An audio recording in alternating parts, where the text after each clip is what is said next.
Red Zone Struggles was the name of the game today. Bears lose 12-20 to the New York Giants on the road in MetLife. This is the fifth consecutive season the Bears and the Giants come together and go head-to-head.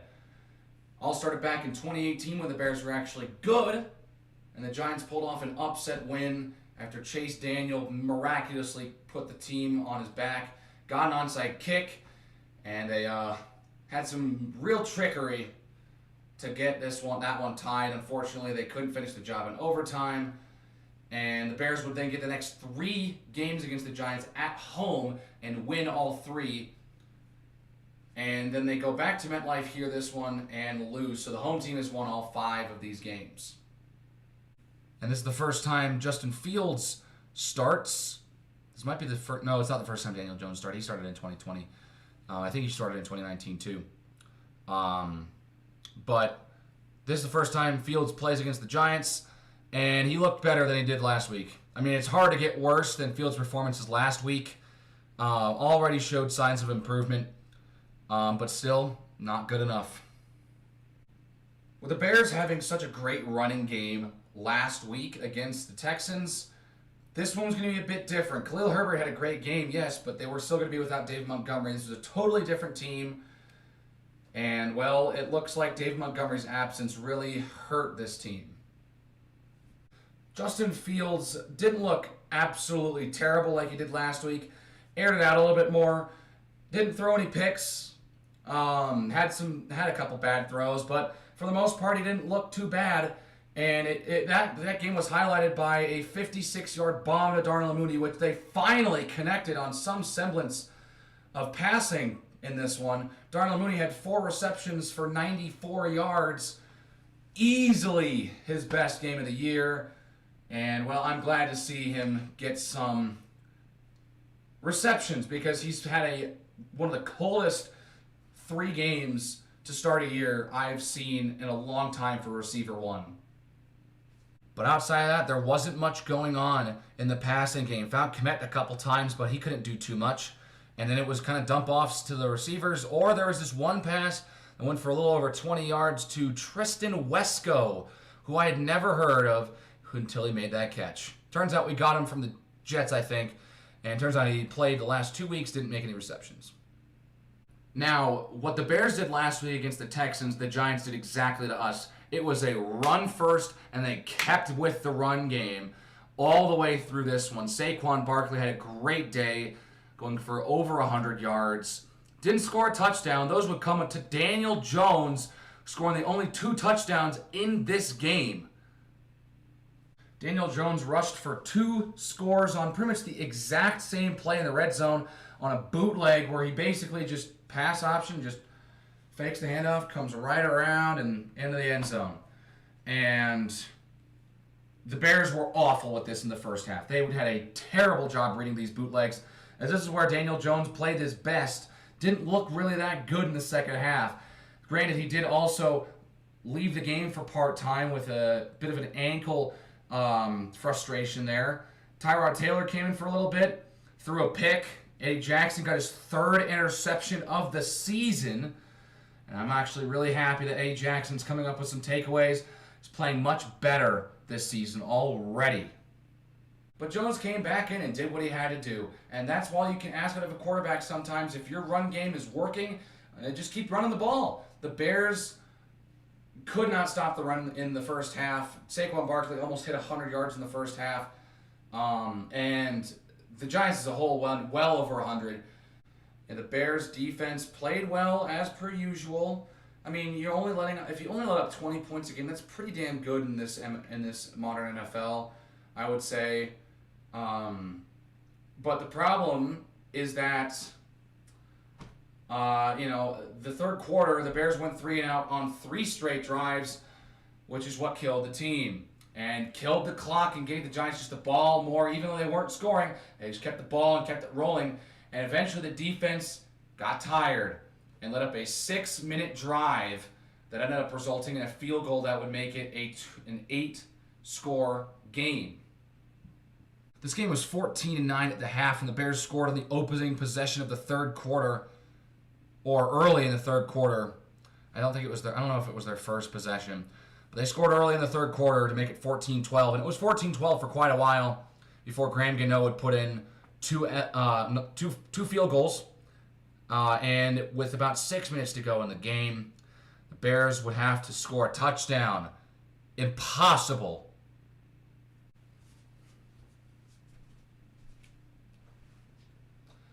The Bears and the Giants scored the exact same amount of times. Both teams scored 4 times.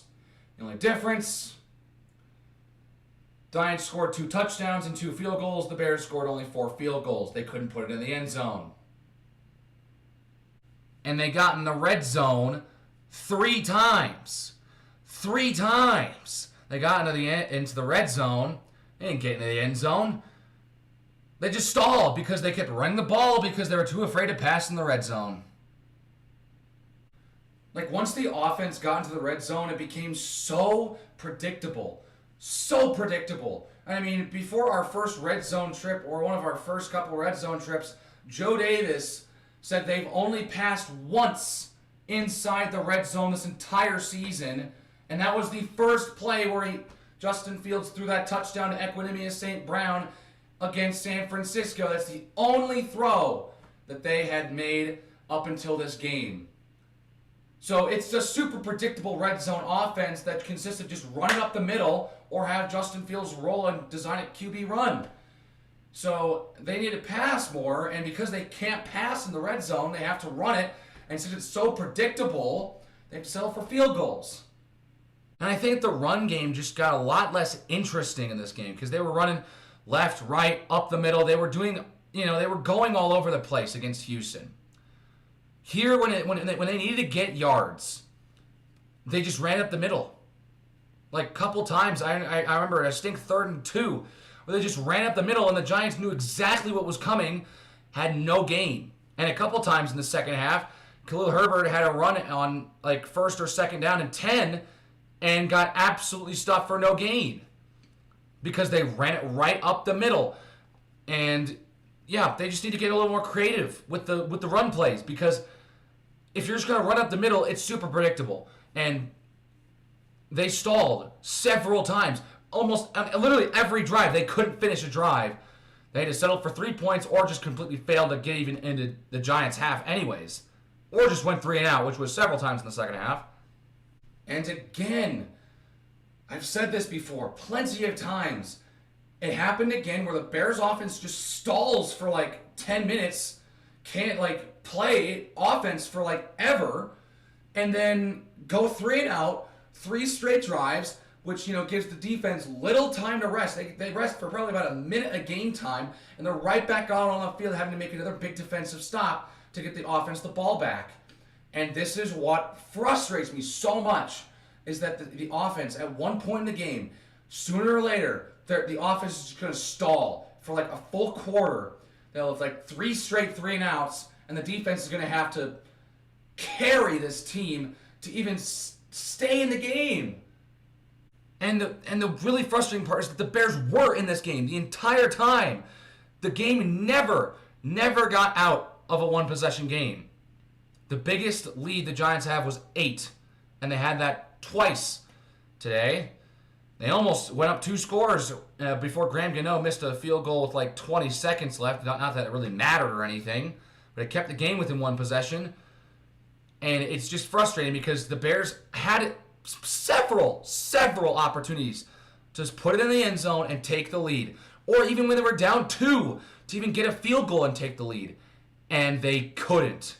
They couldn't score when it mattered most. And that's the most frustrating part. Late in the first half, Richie James even just straight up fumbled the ball. Josh Blackwell makes a fantastic special teams play. Not only does he tackle him and force the fumble, but after a failed recovery attempt, it squirts out and he's able to recover the fumble and get the Bears the ball in great field position. And guess what? The Bears can't do anything, and they settle for just 3 points. They're inside New York's 40-yard line. I think they may have even been inside the 35 or the 30. And they still couldn't put it in the end zone. Pretty much any other team in the league that even has a competent offense can drive like 30 yards for a touchdown. It's not that hard in the NFL, or at least it shouldn't be this hard. This game, the Bears just lost. They could not convert and finish a drive. And therefore, the Giants only needed 2 touchdowns to end this game and put it out of reach. Even though it was still only a 1-possession game the entire way. It's just frustrating because when we drafted Justin Fields, we had a feeling that, he can fling the ball, he can throw the ball, and he's dynamic with his legs. And he is really good. He showcases his leg ability all the time because the offensive line is complete trash, so he has to bail himself out several times every game. It's just frustrating to see that the potential Justin Fields has to air the ball downfield. And he showcases it with Darnell Mooney in this game. He hit a 56-yard bomb to him. But in the end, he can't convert with a lot of these throws. And there were some of these throws that he was hitting right on the money. On a third, and I think it was either 2 or 4, had a perfect pass to Dante Pettis that he just dropped. So it's also a combination in Justin Fields struggling throwing the ball, and the receivers, besides Darnell Mooney, are having trouble catching the ball. But I'm not going to go too hard on Fields in this one because he did play better than last week, and I went really hard on him last week, and he played better in this one. Didn't have a turnover, which is already a positive. He had a, 76.7 passer rating. Which, he had he was under 30 last week. It's still not a great passer rating. It's still probably not even a good passer rating. But it's better, way better than what we saw last week. And Justin Fields showcased what he can do. He shows signs of greatness.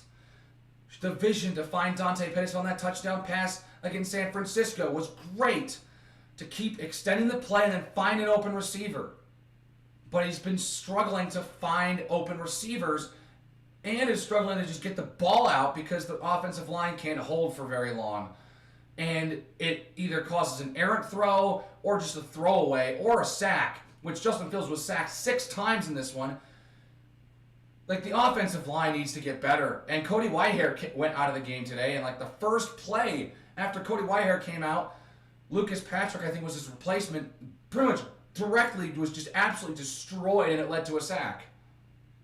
So yes, while Justin Fields has not really played very well this season, he doesn't have the greatest supporting cast. That's part of what makes a quarterback so great sometimes, is having a great supporting cast. And Justin Fields has none of that. The team did not really address those issues this offseason and went into it was okay, we'll pick up some number 3, 4 guys from some good teams, and we'll see if Justin Fields can play well with them. And basically just keep Darnell Mooney. We're going to let Allen Robinson walk. We're going to let, it's frustrating. But you know what? They're 2-2. 4 games through the year, they've got an even record. It's not that bad, actually. We've seen some very big surprises. The Jets are 2-2 now. The Falcons are 2-2. I think Seattle just beat Detroit. They're 2-2. The Bears are 2-2. The Giants are 3-1. The Jags are 2-2. So frankly, it's been a pretty wild 4 weeks of football, and a lot of teams we thought we were going to suck and go 0-3, 0-4 through 4 weeks have won 1 or 2 games. Some of them even 3. The Giants have 3 wins now. They're 3-1. And this is totally what Saquon Barkley can do for a team. Saquon Barkley is just a great running back, and he's finally finding his stride again. I think it's his first time since he was a rookie of the year after. Has played very well in this one. The Giants ran for over 200 yards rushing. I think they may have eclipsed 250. And when you can run for that much, the Bears' run defense is not great. It has not been that good this season, and this is going to even put it down even further. This was just a winnable game that the Bears could have had, but several things happened that led to demise. The biggest frustration, though, the end game. Because the Bears, when they got the ball with about 6 minutes left, they played pretty well. They actually broke that 3-and-out streak, to pick up and have the offense be out there for a while. And when they failed on that 3rd and short with Khalil Herbert, Matt Eberflus decides to send out the punt team.